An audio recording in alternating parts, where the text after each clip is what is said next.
Seeking middle ground, Democrats in the U.S. Congress adjusting to new realities, wooing new Republican strength, moving Obama legislative priorities.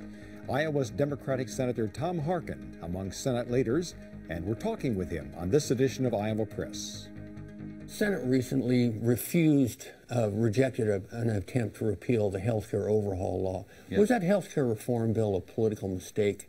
Republicans seem to be salivating over that. Can they use that in the next election? Mike, I'll tell you, as you know, they had the bill, they had the amendment to repeal the health care bill in the Senate, and it lost. Mm-hmm. It's not going anywhere, the Senate. And even if it did, the president's going to veto it, and they wouldn't have 2/3 votes to override the president's veto. Right. Every day that goes by, every month that goes by, more and more people understand the benefits of this health reform bill. Even here in Iowa, 8,000 kids in Iowa who otherwise would be off their parents' policy now are on their parents' insurance policy. If you repeal it, 8,000 kids in Iowa would be out of luck. Right now in Iowa, the elderly people on Medicare, beginning just in January of this year, get free annual checkups, free colonoscopies, free mammograms. You repeal it, you take that away.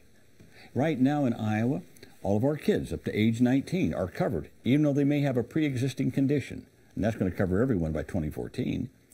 Right now in Iowa, they cannot cut you off because of a lifetime limit. Right now in Iowa, they can't cut you off if you get cancer. But are you going to tell me that Republicans are going to repeal that? They voted to do that, by the way. Republicans in the Iowa House of Representatives passed a bill this past week to say that Iowans should not be penalized if they don't follow the mandate portion and acquire insurance by the deadline.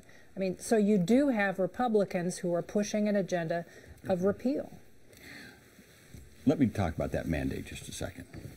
So everyone's saying, well, there's a mandate. Yes, there is in our bill a mandate that you have to have insurance by 2014, and that if you can't afford it, the government will subsidize it. People say, well, we shouldn't be able to mandate people to do something like that. But we already are mandated. If you have a private health insurance policy, and you have a private health insurance policy, and you have a private health insurance policy, right now you are mandated. You have to pay an additional amount of money every year or month, however you pay on your policy, to cover the uncompensated care of people.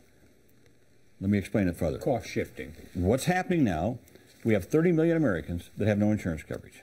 When they get sick, they go to the emergency room, and they get taken care of. Who pays for that? Your insurance policies. You're in $1,100. Let me finish it. $1,100 per year average per family in the United States. Now, that's a mandate. Why? Because if I want health insurance, I have to pay that. I cannot escape paying, and neither can you or no other American. So, to me, that's the worst of all mandates.